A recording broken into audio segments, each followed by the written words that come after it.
వాస్తవంగా చూసుకుంటే రాష్ట్ర వ్యాప్తంగా 1.8% ఓట్ల తేడాతోనే మనం అధికారం కోల్పోవడం జరిగింది.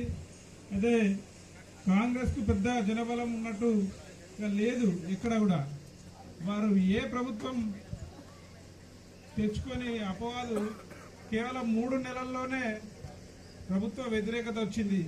అట్లా దేశంలో ఏ రాష్ట్రంలో ఏ ప్రభుత్వం మీద రాని యొక్క అపవాదు వారు మూటగట్టుకున్నారు. అలాగే మనం అధికారం కోల్పోయినామని కార్యకర్తలు ఎవరు పార్టీ మారిన దాఖలాలు లేవు.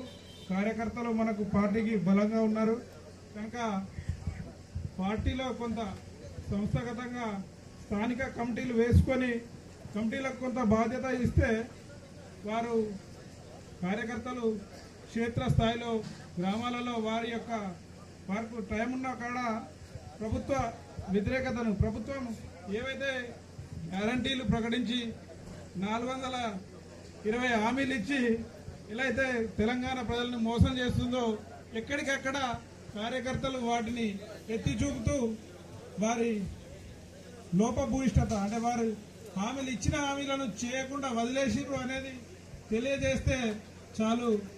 ఇవాళ మళ్ళా మన ఉద్యమ నాయకుడు కేసీఆర్ గారు ప్రభుత్వంలోకి రావడానికి పెద్దగా సమయం పట్టకపోవచ్చు. కనుక మనం కార్యకర్తలు అందరం కూడా ఒకటే ఇట్లా 3 నెలలకు 6 నెలలకు మీటింగ్ పెట్టుకొని ప్రభుత్వ పథకాలు ఏమున్నాయి, వాటిలో ఎంతవరకు అమలైనాయి, ఎంతవరకు అమలు కాలేదు, ఎంత నష్టం జరుగుతుంది ప్రజానీకానికి అనేది చెప్పుకోగలిగి అవగాహన కల్పించి కార్యకర్తలను ఎక్కడికక్కడ ఊర్లలో హోటల్లో కూర్చుని అక్కడ గ్రామ సభడి దగ్గర చౌరస్తాలో ఉన్న నలుగురు కూర్చున్న కాడ చర్చ చేస్తే ఆటోమేటిక్గా ప్రభుత్వం యొక్క వైఫల్యం తెలుస్తుంది కనుక వాళ్ళు వాళ్ళ ఇళ్లలో చెప్పే అవకాశాలు ఉంటాయి. కనుక పెద్దగా మనం ప్రభుత్వాన్ని నాయకుల పైన యుద్ధం చేసేది లేదు, కొట్లాడేది లేదు. ఏదైతే వారి యొక్క వైఫల్యాలను తెలియజేసినట్టయితే మనకు ప్రజల మద్దతు ఉంటుంది.